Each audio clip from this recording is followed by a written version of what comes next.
Looking back on the franchise, Battlefield 1 has proven itself to be one of the major highlights in the series. And not only am I going to tell you how and why I think this is the case, I'm also going to show you. This is, after all, a video.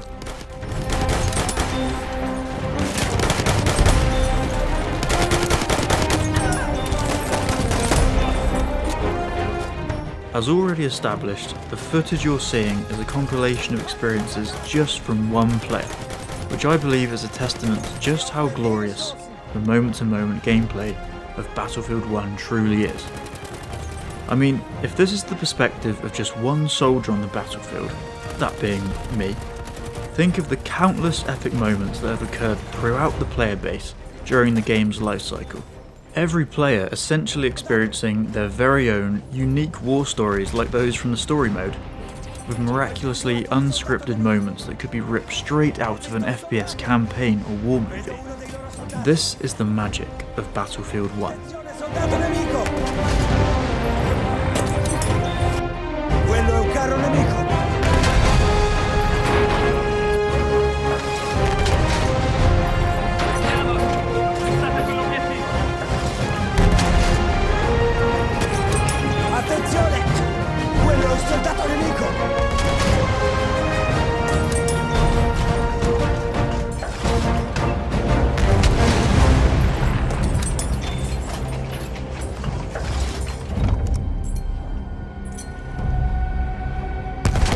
Ho individuato un soldato nemico!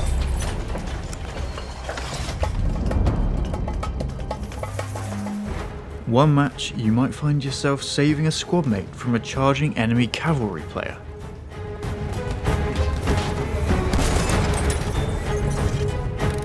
Bayonet charging off of a cliff into a retreating enemy's chest.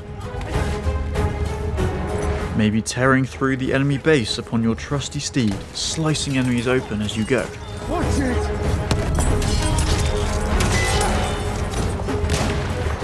Or becoming John Rambo himself and mowing down half the enemy team on a mounted machine gun.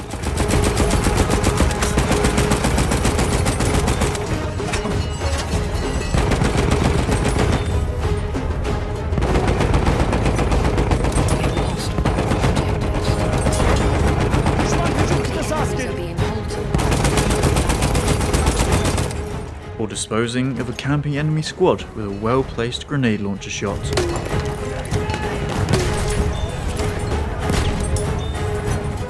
Or ominously advancing through tight corridors as an armoured sentry, wiping the area clean of enemy presence.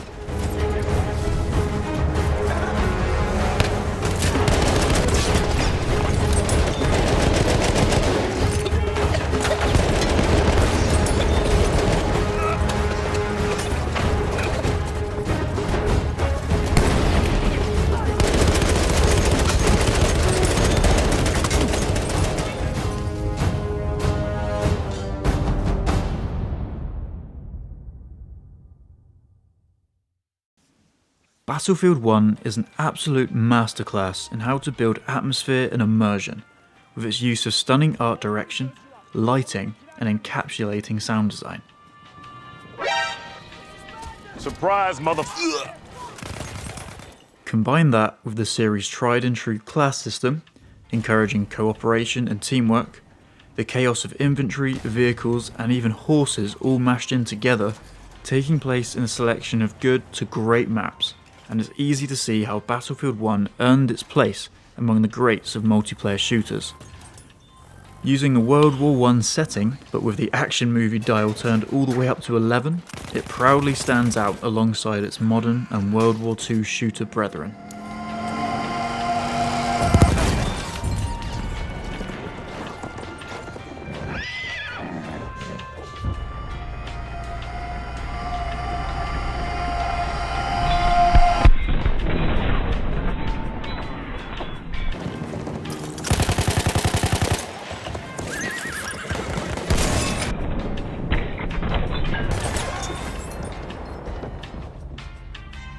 We are losing Objective Edward.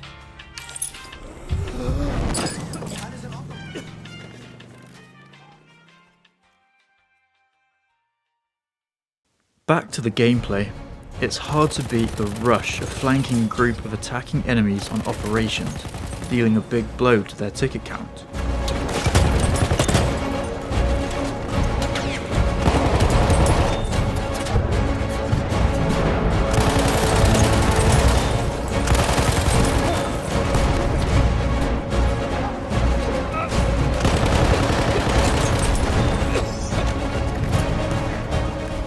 Or storming a fortified bunker in the mountains from the rear entrance. Sturmsoldat gesichtet!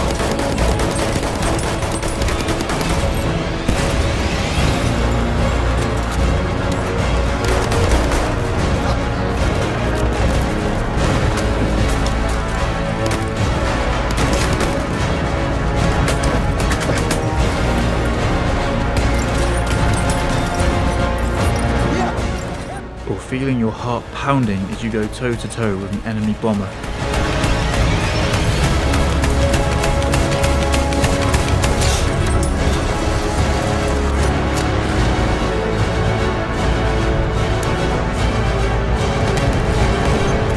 Or racing to the front lines in a desperate attempt to defend your sector, even when all seems lost.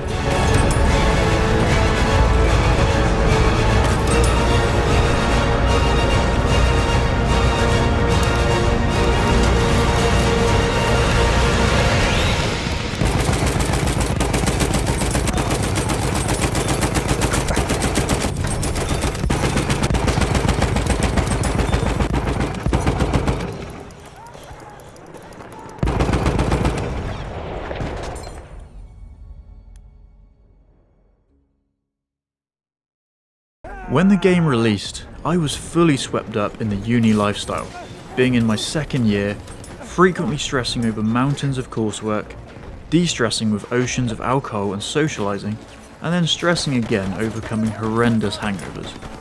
And so, gaming became my occasional bit of shelter from the absolute storm that life had become.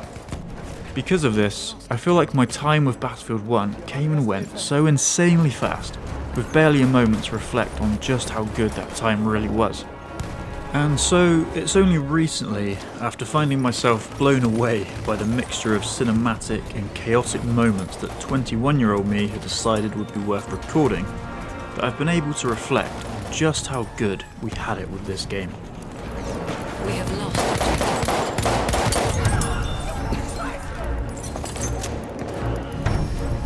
The flagship game mode of Battlefield 1 was Operations, and what a fantastic mode it was. New to the series, this mode complemented the gameplay's epic sense of scale and drama, with rounds taking place over a series of 2 to 3 maps, forming a narrative as attackers tried to gain control of key strategic locations defended by the opposing team, whilst the defenders held out until they've depleted the enemy reinforcement count. And with a sort of aligning of the stars, this fed perfectly into the World War I historical setting, with matches taking place in locations directly inspired by real-life battles at the time, giving each player the sense that they were truly fighting on the front lines of a massive global war. The funny thing about Battlefield 1 is that it doesn't exactly do much that's revolutionary in terms of game design. In fact, I think it's fairly basic at its core, and it even cuts back on some of the more technologically impressive elements of past games such as destruction and levolution.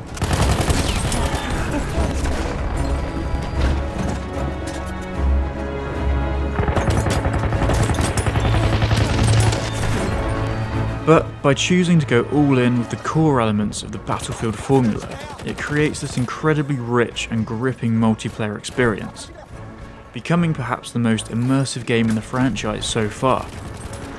For starters, the visuals are still ridiculously stunning even by today's standards, arguably looking better than its two successors in the series. The balance between graphical fidelity and art direction cements Battlefield 1 as perhaps one of the best looking shooters made to this day, which is really quite something, considering the game has been out for nearly 9 years. The scorched earth and the shattered tree remains of the map's St. Quentin Scar, or the golden stretches of sand, blue skies and iconic rock formations of Sinai Desert, are all still so deeply etched into the recesses of my brain that I could probably give you a blindfolded tour of each map. And speaking of map design, I think Battlefield 1 has an extremely strong selection, and I can't recall ever really being disappointed by whichever map was next in the rotation, and this is coming from someone that only played the base game maps. When you compare this to the map situation of Battlefield 5 and 2042, it's a very different ballgame.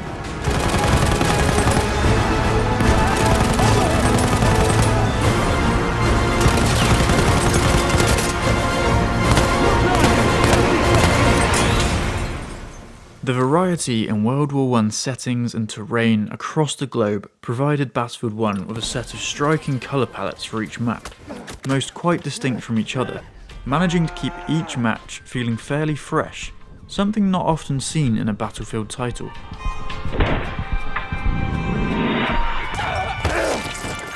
With maps ranging from dense forests to open deserts and villages, European countryside, cities and palaces, and the dizzying heights of the Alps, the map design was clearly approached with a lot of love and care by the developers. And when you throw the game's dynamic weather system into the mix, forcing you to adapt to varying levels of visibility, you've got a recipe for perhaps the most immersive shooter to this day. Enemy coordinates have been sent to our artillery. Nice.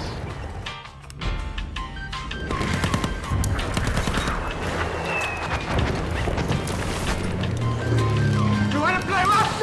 Okay. Say hello to my little friend!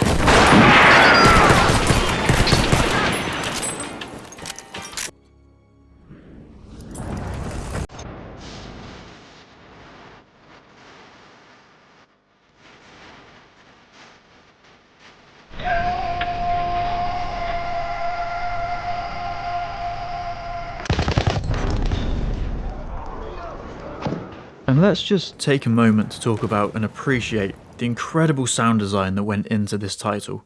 The amount of detail is astounding. From the guttural cries and the impact of your club as you perform a brutal takedown on an unsuspecting enemy, bullets ricocheting off of rock faces and explosions leaving your ears ringing as you charge into engagements.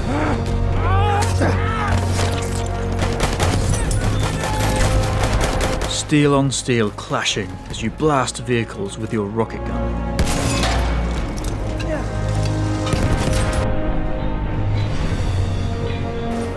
Every gun with their own unique, deafening crack.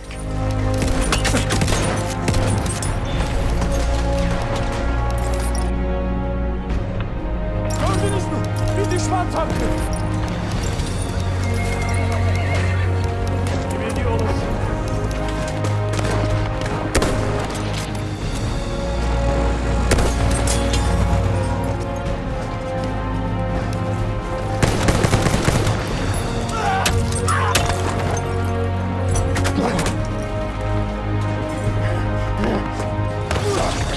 The power of a coastal battery cannon echoing across the map.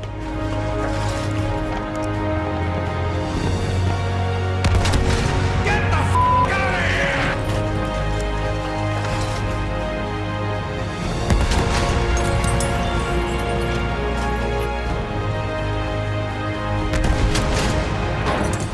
The roaring engines of these metal beasts of the past.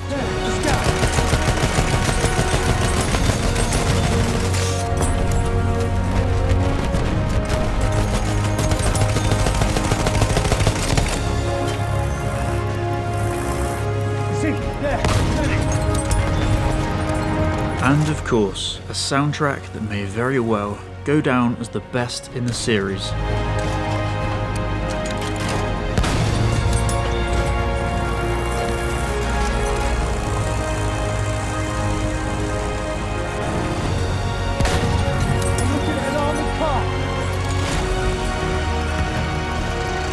That's an enemy shock trooper. We have taken objective butter.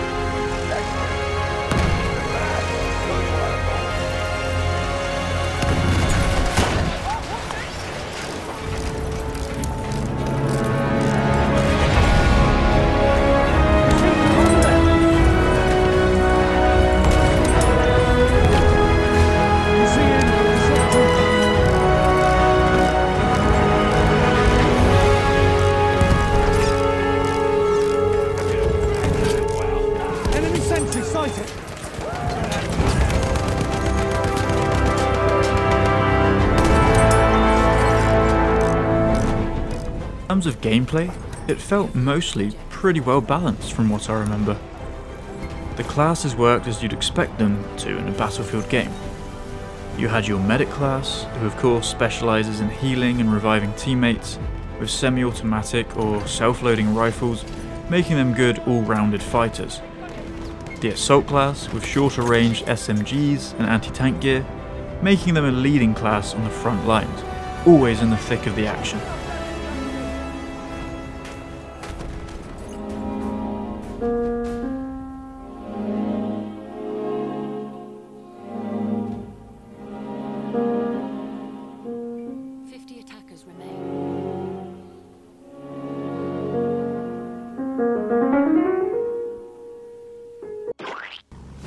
The support class, being more of an anchor point for their squad, providing suppressing fire with their powerful LMGs and dishing out ammo for teammates, great for defensive playstyles.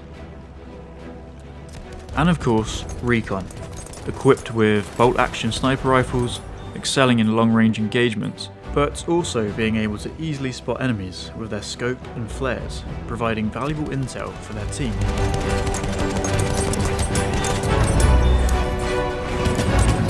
In this installment of the series, the classes are arguably at their most simple, yet they all complement each other and counter each other in dynamic, fluid ways, and you'll find yourself being able to contribute to the team no matter your preferred playstyle.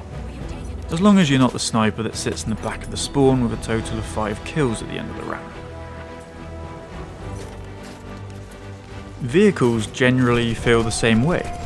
I rarely found myself frustrated by an overpowered vehicle that couldn't be destroyed with a bit of determination and smart play. The smaller tanks can be operated efficiently by a lone player, but at the expense of a lower armor pool, whilst larger tanks with more health really require 2 to 3 players to be a true menace on the battlefield, which is quite tricky to pull off. A similar formula has been applied to the planes, with smaller planes being faster and excelling at dogfighting and outmaneuvering enemy planes, but being relatively easy to take down if you can make your shots count.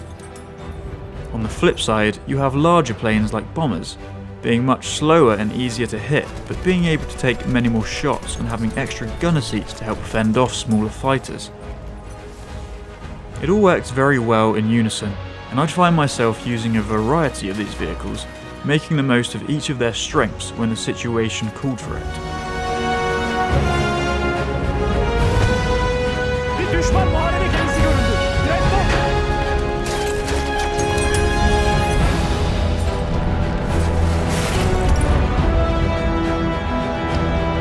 Asım askeri, o tarafta.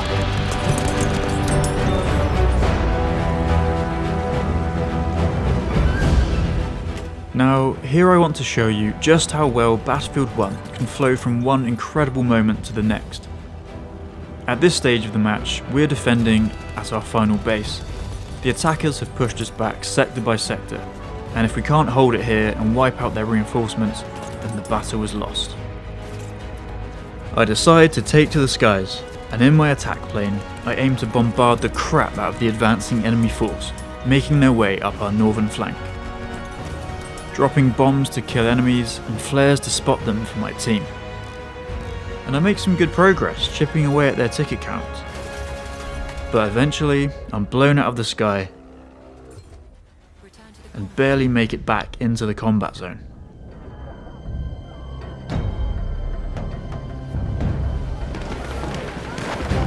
However, from the shore, my squad spawns on me, and we charge back in to take the flanking enemies by surprise with shock and awe.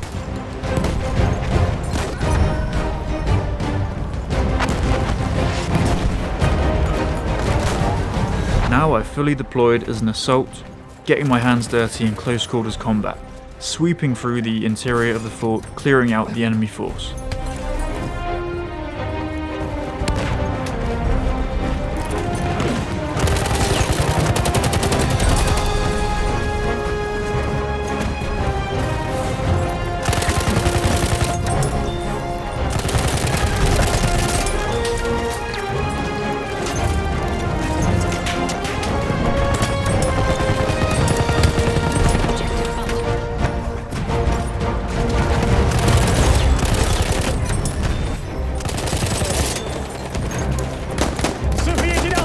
So we go on to win the game after a bit of strategic play and a willingness to throw ourselves onto the objectives.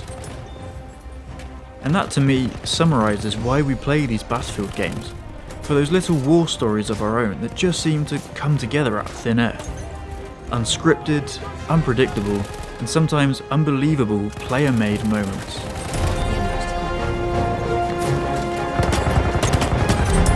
If you've stuck through my waffling and obsessing over this great video game, then I'd like to sincerely thank you for taking the time to join me on this little retrospective journey.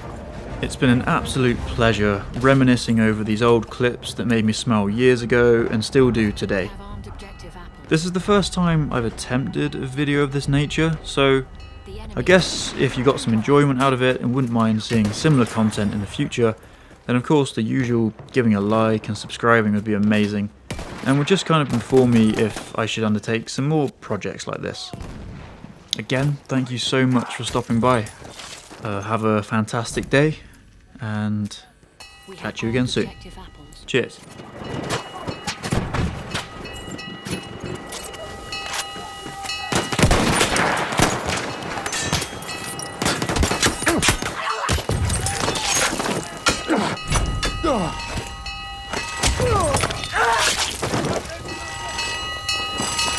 We have taken out objective Apples.